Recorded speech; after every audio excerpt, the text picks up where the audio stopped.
નમસ્કાર દર્શક મિત્રો, હું છું ચૌહાણ હિરલ. તમે જોઈ રહ્યા છો લોકસામના ન્યૂઝ. તો જોઈએ આજના સમાચાર. બાબરાથી અમારા રિપોર્ટર ભુવનભાઈ રાતડિયા. બાબરાની પ્રતિષ્ઠિત એવી વિવેકાનંદ શાળાને વિદ્યાર્થીઓ પાસેથી વધુ ફી લેતા બાબત ₹50,000નો દંડ ફટકારવામાં આવ્યો. ડે સ્કૂલની જોગવાઈ ન હોવા છતાં તે ડે સ્કૂલ ચલાવવામાં આવે છે.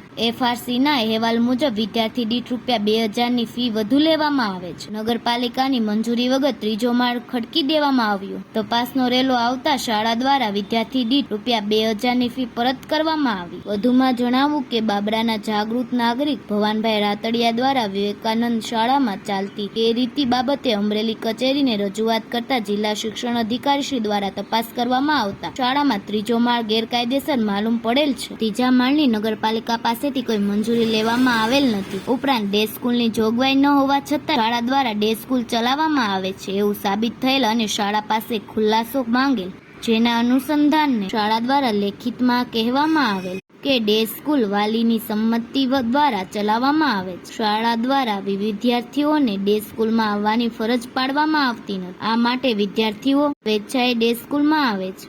તેમાં સંમતિપત્રો પણ શાળા દ્વારા વડી કચેરીને રજૂઆત કરવામાં આવ્યા હતા. આ ઉપરાંત શાળામાં ત્રીજો માળ વગર મંજૂરીએ ખડકી દેવામાં આવેલું હોય તે બાબતે પણ ખુલાસો માંગતા શાળા દ્વારા કહેવામાં આવે કે ત્રીજા માળની મંજૂરી માંગવામાં આવે છે, પણ હજુ સુધી મંજૂરી મળેલ નથી. તો ફરી મળીશું એક નવા સમાચાર સાથે. ત્યાર સુધી જોતા રહો લોકસામના ન્યૂઝ.